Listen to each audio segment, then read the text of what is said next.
Tuesday on Daily Delivery. I am Michael Rand. Glad to be back for another day and hope you guys are having a good day out there as well. Really good show coming up. Chris Hine from the Star Tribune joins me here in just a little bit to talk Timberwolves. Big Game 2 tonight against the Suns. Wolves won Game 1 rather handily, as it turned out on Saturday, 120-95. Can they do it again? Can they keep that momentum going? Can they be that team and not the team that lost 3 times during the regular season to the Suns? That is the question Chris Hine and I will try to answer. We'll also try to figure out what exactly they did in Game 1 to look so good, to be so competitive, and to be so complete against a team that had given them so much trouble during the regular season. Some other NBA playoff stuff at the end of the show, a thriller between the Nuggets and the Lakers that I should probably talk about for a little bit, and another Gophers men's basketball player transferring. I'll get to that right before we talk to Chris Hine. First, though, what I miss. Let's start with the Twins. Time to check my social media, to see who loves me online. Hashtag blessed life. Yeah, I know an email is not technically social media, but I wanted to play that sounder. It's been a little while, and I got a great email last night, 9:09 p.m., so I'm assuming this is coming in right around the time the Twins are beating up on the White Sox, terrible White Sox. I don't know if I've seen a worse team in a long time. They're 3-19 right now. Everybody's beating up on them, so let's just temper that. But the Twins beat them 7-0. Got a chance to feel better about themselves. Started out the year 7-13. Patrick Royce and I were fairly critical, fairly to mostly to entirely critical of the Twins on Monday's show, talking about what's gone wrong so far, who to blame, and basically saying not so much season's over, but boy, season not looking good at all right now. So got an email last night, 9:09 p.m. from Mark, said, I'm circling today, April 22nd, on my calendar. When the Twins have clinched the AL Central Division Championship this fall, I'm hoping to be able to remind you of this podcast with the hopes that you'll replay significant segments of it on the air. Oh, by the way, the subject line was "You and Royce drive me nuts." So that's great.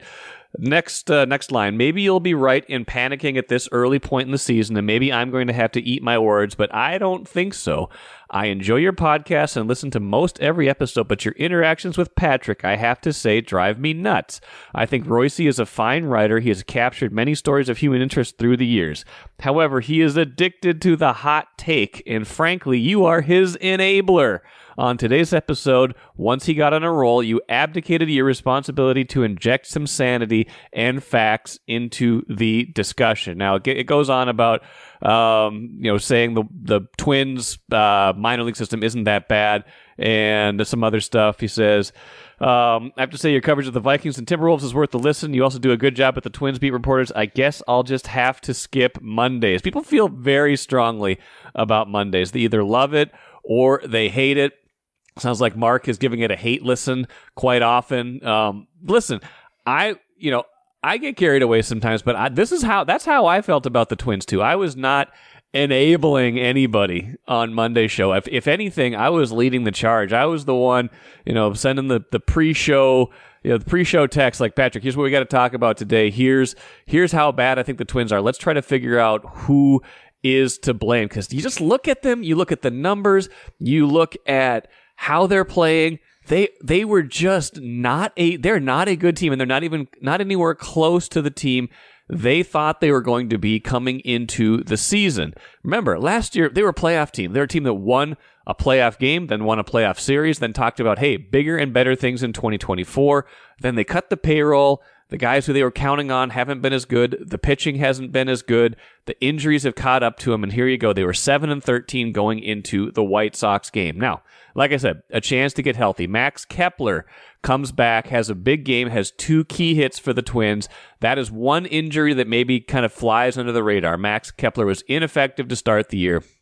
Had that bruise, went on the injured list, comes back now, looks like he's fully healthy, back from a rehab assignment. He is giving the offense instant help. Now you got Royce Lewis, Carlos Correa still hurt. They're kind of on a more nebulous timeline as far as when they're going to come back. Of course, they are going to help when they come back too. The question is how much and how far behind will they be already, and how good can the pitching be, even if the offense gets out of its below the Mendoza line slumber of the entire season? Now, encouraging sign, again, against the White Sox, who have now been shut out in every single series they have played. Every single series they have played, the White Sox have lost via shutout. They've not won a series opener yet this year, but Chris Paddock goes 7 innings, 7 shutout innings, 6 hits, gets out of it with no runs scored. Twins get the shutout of the White Sox. Paddock gets to feel good about himself after the terrible outing the time before against Baltimore.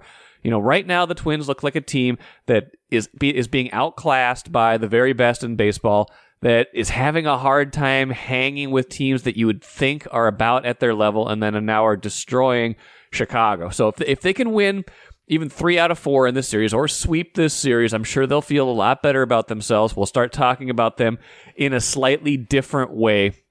Didn't prove anything to me last night, but I will remember this email, Mark. I will remember this point in the season, the 7-13 start, this email. Feel free to circle back with me. I do appreciate, being checked every now and then. I will circle back on this if things change, or maybe if they don't. Be careful for that. Maybe if they don't too, and we'll see where we wind up at the end of the season. Brief Twins side note, too, to mostly happier times, the early to mid to late even 2000s when Ron Gardenhire was patrolling the dugout. Aaron Boone, the Yankees manager, who's known to get ejected a time or two, I think 35 times now in his career after getting the boot on Monday night, he was ejected for something he says he never said. He was arguing with home plate umpire Hunter Wendelstedt early in the game about a call. Hunter Wendelstedt said, "Don't say anything else." Boone didn't say anything else, he says, but a fan said something. Wendelstedt thought it was Boone. Boone gets ejected.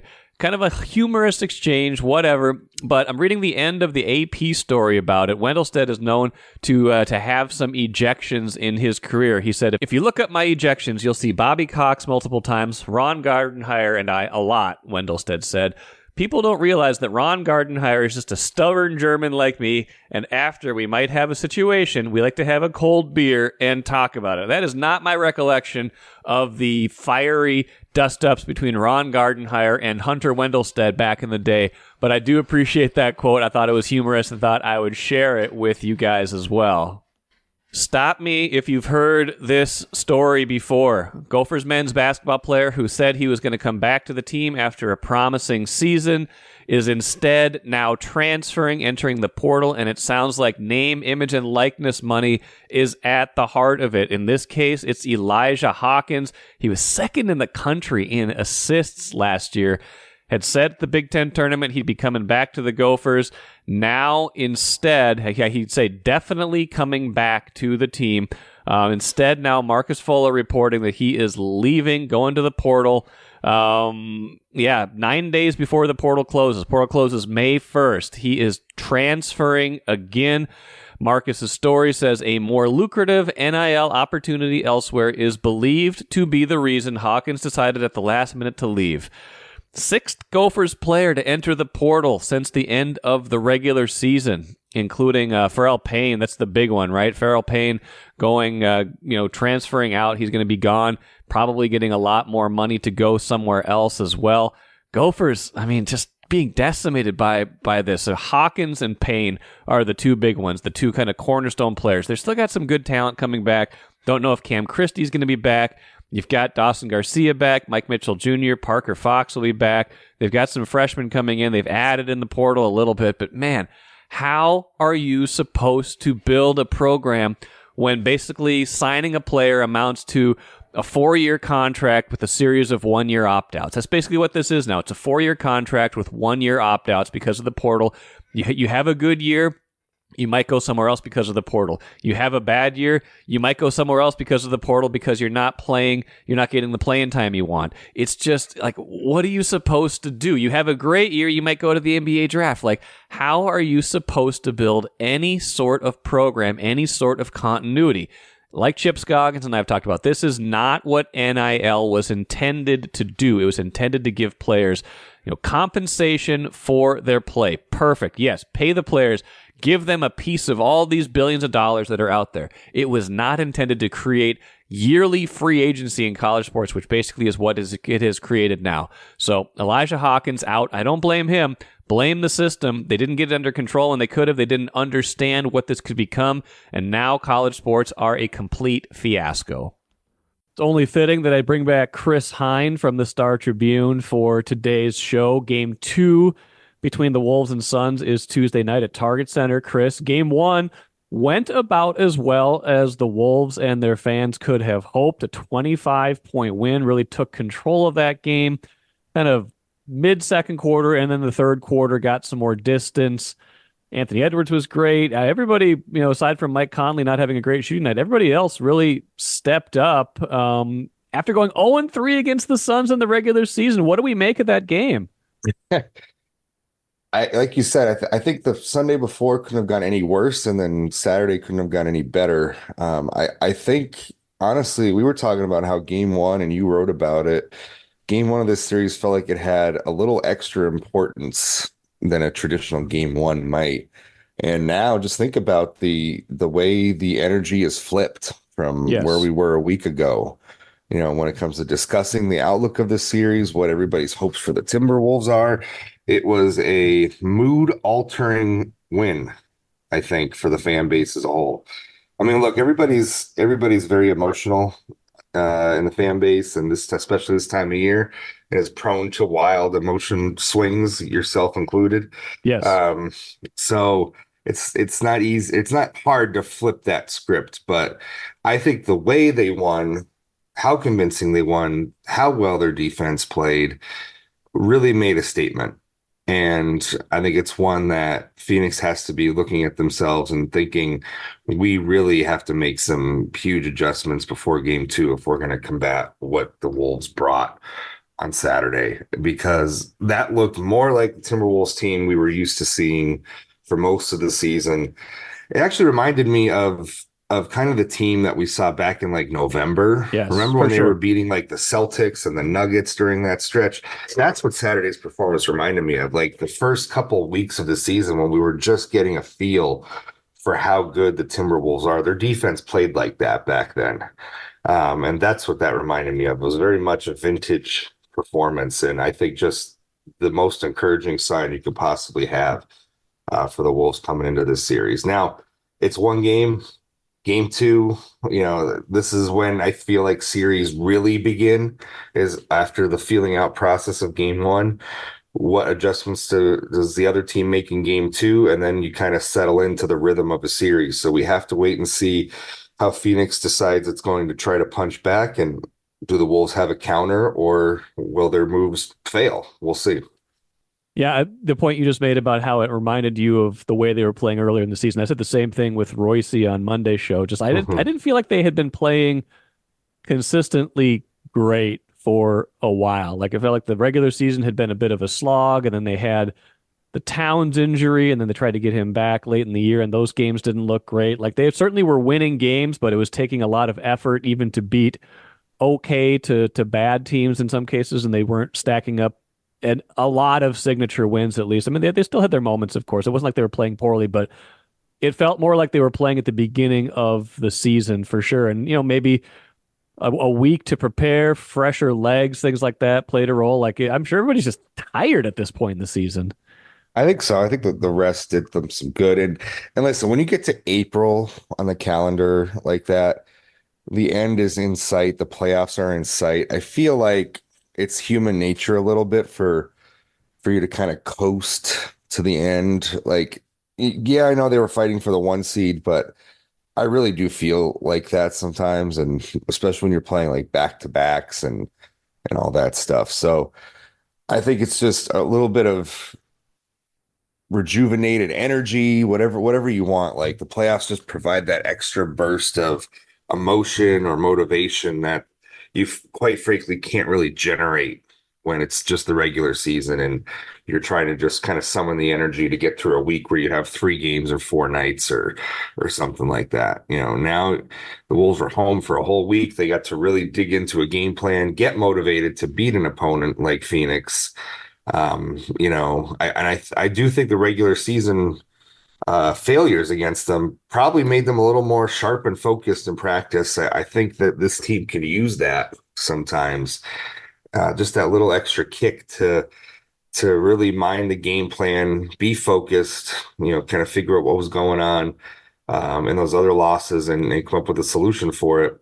I will say, the one thing that has me concerned is like the starting five still hasn't seemed quite Yeah. in sync. I mean, Nikhil and Nas, and the energy they brought really switched up the game and won the game for them on Saturday. So the starting unit still seems a little clunky to me, especially on the offensive end when it's those 5 guys out there on the floor together. Yeah, and you wrote about that, just kind of how they were, I think, what, a -8 when those five were together on the floor, but they Yeah. certainly have more depth than Phoenix, and we'll see what Grayson Allen's status is for game two after he was hurt an ankle in game one. That would put another hit to their depth. But you mentioned Akil Alexander-Walker. I thought obviously he was a huge part of this game, not just, being able to sub in and even play essentially some point guard when Conley was out, but being able to give them an extra, slightly bigger body for switching when it's, trying to defend, Bradley Beal, Devin Booker, and Kevin Durant. It's harder to do that when you've got Mike Conley out there. He's a good defensive player. He's a good team defensive player, but one-on-one, he's vulnerable. He's smaller. He's older. Alexander Walker being able to defend in that role and hit a bunch of big shots. Like he was the biggest player in the game in my mind. Yeah, when he came in, it was a different game on Saturday. And, it's a testament to who he's been for them all season, played in all 82 games. And yeah, I think just his physicality is on the defensive end of the floor is something they're going to need in this series and a large dose of. So I'd expect him to continue to play major minutes like that. He was excellent. And honestly, like he can guard Devin Booker. That shifts matchups around if he's sharing the floor with Anthony Edwards and Jaden McDaniels. McDaniels can guard Durant, and Edwards could guard Beal. And I think that's if you had to kind of plot out how the Wolves were going to defend those 3 guys, those would be the 3 guys I would want on each of them. I'd want McDaniels on Durant, Alexander Walker on Booker, and Ant on Beal. We'll see if Grayson Allen plays and how that affects Phoenix's rotations and how the Wolves will match up against that. Kind of if they go Royce O'Neal out there as their 5th starter, if Grayson Allen can't go. But yeah, I think Nikhil Alexander-Walker has to play 25 to 30 minutes a night the rest of the series here because they need his energy. They need to make life as difficult on Devin Booker as possible, and he can help with that. When you throw McDaniels on him for some length of time and then you switch McDaniels off of him or arrest Jaden, and in comes Nikhil to just keep it up and keep up that kind of same energy. Defending Devin Booker around screens, because that to me, listen, KD can shoot all the mid-range jumpers he wants, I feel like, in this series, and the Wolves aren't going to really bother trying to shutting that down too much. But Devin Booker slicing them up from the free throw line or from 3-point range, I don't think they want that. I think they would rather try to shut that down than to try to shut KD down from 15 feet. You have to pick your poison somewhere against a team as talented as this, and I think that's where the Wolves are picking their poison in this series. They do not want Devin Booker and Bradley Beal to dice them up getting to the rim or from 3-point range. They would rather KD just do his thing in isolation in the mid-range. What did the Wolves do so differently then in winning by 25? And then I guess the follow-up to that is then what adjustments do you imagine Phoenix tries to make in order to get back to the things that were successful for them or find some success in this series? Well, I think the Wolves made the one big adjustment that they really needed to make, which was to limit turnovers, because Phoenix really capitalized in the regular season when the Wolves would screw up on offense. Okay. So I think limiting the turnovers, they only had 4 first quarter turnovers as opposed to 11 in the regular season finale. And all 4 were from Ant. Nobody else turned the ball over in the first quarter on Saturday except for Ant. So cleaning up the turnovers is one. So if you're Phoenix, you have to be sitting there thinking, okay, well, if we can't generate turnovers or they're not turning the ball over, what are we going to do? Because you can't be so dependent. It's not like Phoenix is a great defensive team that forces a ton of turnovers all season. That hasn't been the case. So really, that's all in the Wolves' control, how they choose to play offense and how well they play offense.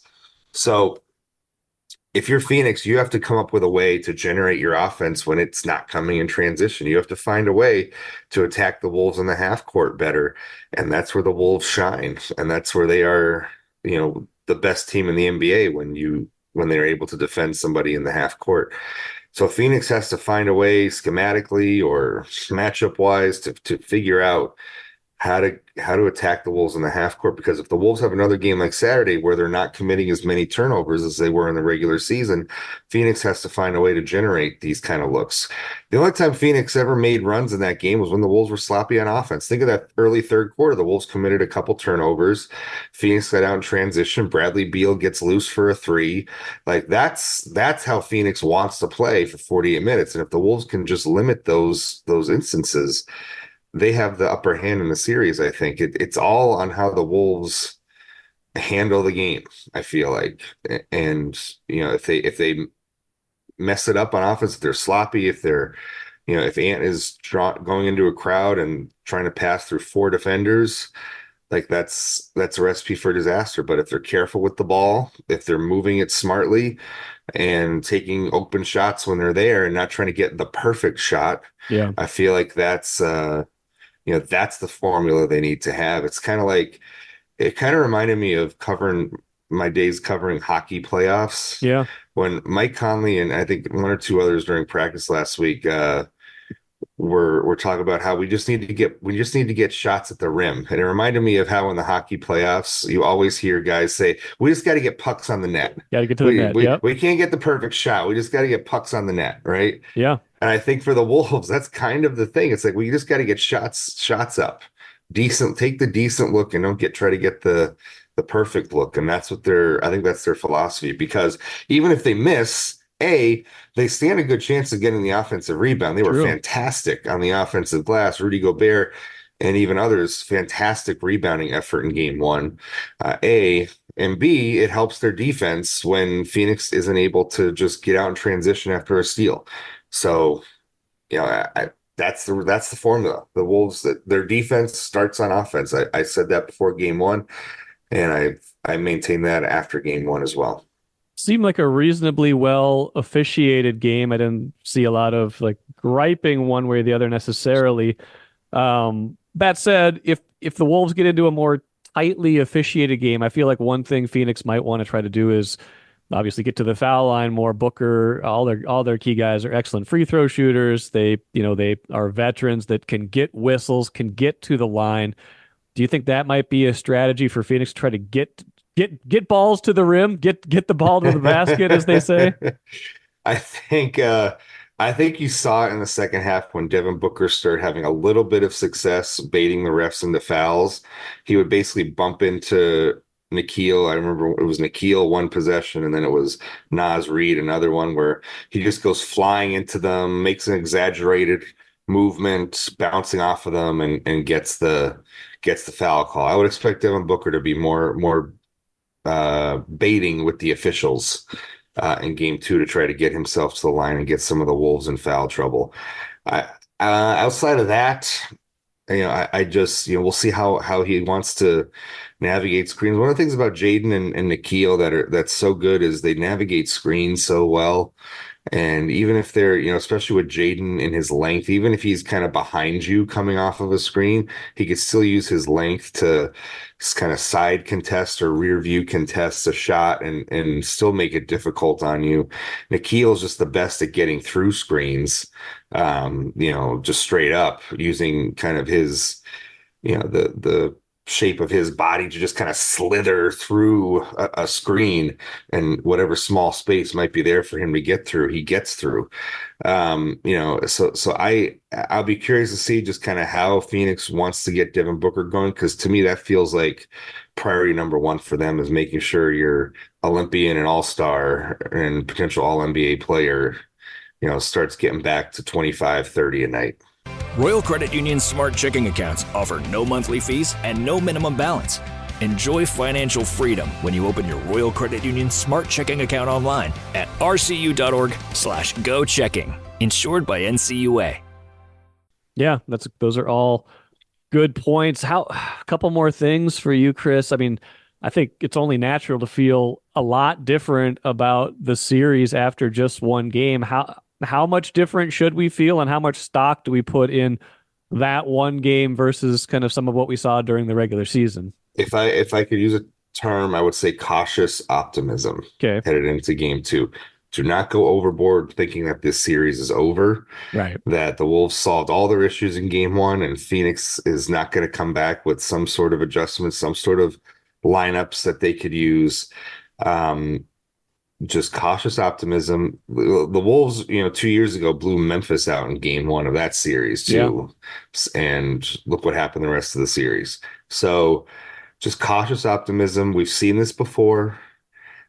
And I think the Wolves are better equipped now than they were 2 years ago. Yeah. Those that are still on the team to handle the ups and downs and the peaks and valleys of a series. So it was very encouraging. It was very encouraging on Saturday, because I felt like they dictated everything that they wanted to do in a way that we hadn't seen against the Suns all season. And they got back to it. But it's 7 games for a reason. And Phoenix has to be thinking that too. And if Phoenix somehow wins game 2 and it's 1-1 going into Phoenix in game 3, everybody's going to feel a lot differently than they're feeling right now. So it's just cautious optimism. That's all. I don't think you'd find any Wolves fans that think it's over after that. But yeah, it's funny. Like, the conversation we're having right now is completely different than the one we had 3 or 4 days ago. And it's because I didn't know they had this game in them against the Suns. And a part of that is just obviously how the regular season played out. And part of it was that they haven't won a playoff series in 20 years. And so I think as expectations grow, as they get confidence in this series, it will be interesting to see kind of how that plays out. Will that embolden them to keep playing better? Will it kind of cause them to ease up or tighten up? I don't sense that's the makeup of this team, but I guess, we're finding out along the way what they're exactly made of here.